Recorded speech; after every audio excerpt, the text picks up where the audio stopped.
Sit down, adventurer, while I pretend I don't have time for you, while deeply, on the inside, hoping and wishing to express the deepest of my brooding, so that you can be entranced with the complex morality of my character that usually boils down to stealing a couple of silver from the party, because I'm edgy.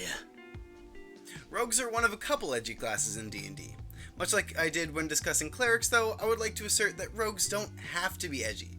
Captain Jack Sparrow, Robin Hood, Sherlock Holmes, and Inigo Montoya are all examples of rogues that reject the mantle of edgelord in a hood, sitting in the shadows of the local tavern.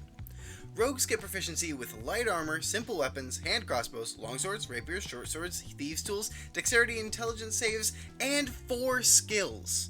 I'll say that again.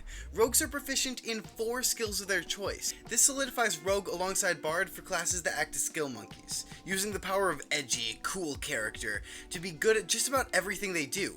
They can even boost 2 of these skills to the extreme, using a level 1 ability called Expertise. They can choose 2 more at level 6. This allows you to double your proficiency in those skills to boost your investigation to Sherlock Holmes levels, or your deception to the level of Loki.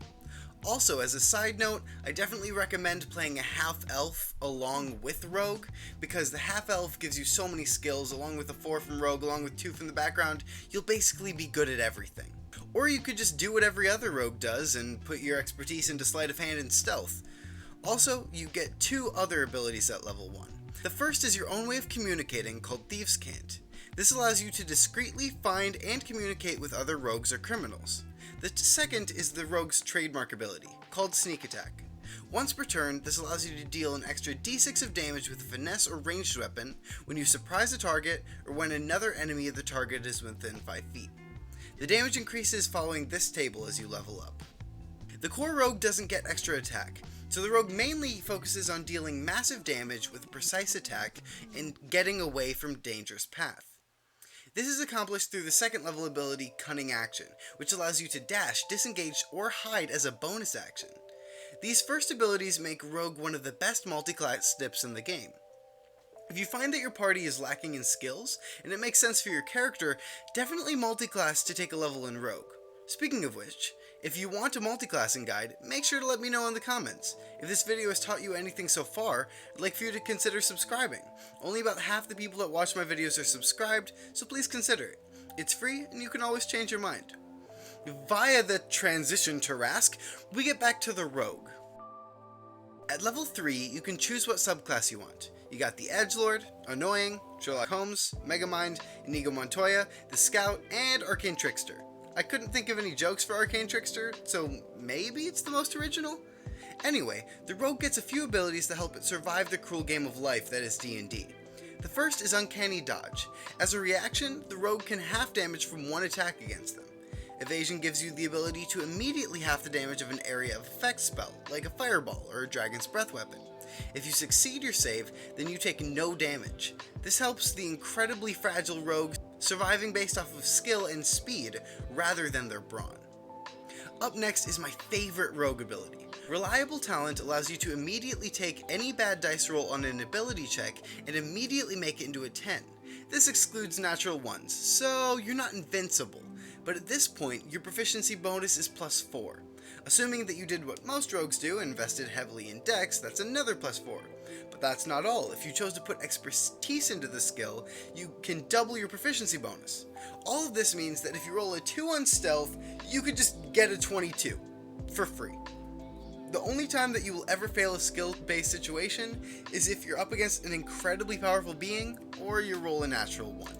The next 3 abilities are somewhat underwhelming. Blind Sense allows you to pinpoint invisible people within 10 feet if you can hear. Slippery Mind gives you proficiency in wisdom saves, and Elusive makes it so that no one can ever have advantage on you unless you're incapacitated. The 20th level feature allows you to roll 1 natural 20 on any roll per rest. This sounds great, but hey, when's the last time you played to level 20?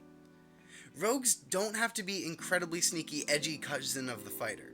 If you're creative, you can make an investigator who researches the recent growing presence of fiends within the realm. Or you could be an evil party member. But if you're gonna do this, do it in a fun way. Most people just make the generic 2-dagger assassin rogue and steal from the party.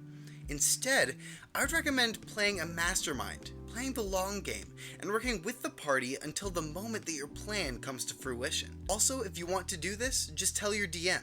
Character drama is nothing special, but revealing that one of the players has been a villain the whole time is the kind of twist that the DM will love. This is the time in the video where I rank the rogue in 5 stats: offense, defense, utility, healing, and flavor. First off is offense. For this, I give the rogue an 8. Many people may ask, why not a 9 or a 10? While rogues have incredible damage per hit ratio, on their own they can rarely even get their trademark sneak attack bonus. Kind of ironic for the edgy loner class. Also, rogues do great and consistent damage to a single target, but have no tools to deal with groups of enemies or damage multiple creatures at once. For defense, I'm giving the rogue a 5. The class is below average on many defensive abilities, their HP is 1d8 per level, and only have access to light armor. However, they do have one standout amazing defensive ability. Uncanny dodge is fantastic and adds a ton to the rogue's survivability. Having the damage of any attack every round is amazing, and on a more defensive class it would be broken. Evasion is also noteworthy for keeping a squishy edgy boy alive. These two abilities bring a 2 or a 3 to a midline 5. Next up is the rogue's trademark stat, utility. For this I'm going to give the rogue a 9. The class is invaluable for stealth, infiltration, social interaction, trap finding, mystery solving, intel gathering, and much, much more. Every rogue gets access to 4 expertises, and almost every subclass lends towards a rogue being more useful outside of combat. It seems crazy to give the rogue anything but a 10, but there is one class that can do better. Healing is easy for rogue. It's a 1. Rogues can't heal unless you pick up the healer feat. But if you do, Cunning Action does make it easier to get in, heal an ally, and get out. It works well for a healer multiclass, but core, yeah, it can't heal at all. Next up is flavor. I'll give the rogue an 8 in this category. First off, I really don't mind the flavor of a brooding character if he tries desperately to atone for his mistakes with works of good, but struggles on the inside believing that they can never be enough. Sure, it's edgy, but I enjoy it. I enjoy how the character interacts with many others. Furthermore, Rogue is incredibly versatile in the characters you can build. A Batman, Sherlock Holmes, Jack Sparrow, and Robin Hood can all be classified as rogues. That's the insane amount of variability for a single class. So I believe the 8's well deserved. This gives the Rogue a stat total of 31. Insanely impressive considering the lack of healing ability. This gives it the current 2nd place spot behind Cleric. Guess it couldn't quite get the edge. I'm sorry. Hey, if you made it this long, you probably enjoyed the video. If you did, make sure you hit that like button and subscribe if you're new. I'm posting weekly and you do not want to miss the new videos. And if you're already subscribed, thank you so much. It means a lot to know that you want to support the content and community that we're trying to build together. Hey, it's off camera, me once again. I just wanted to say thank you so much for watching. I'm really looking forward to the upcoming month. I have some big things planned. Some more class guides, but also maybe a writing episode in there. And I think I might be delving into some animation/animatic kind of stuff. So hey, if you're interested in D&D stories, make sure to tune in for that. Anyway, I just wanted to thank you so much, but most importantly, more than anything, stay nerdy. Have a great day.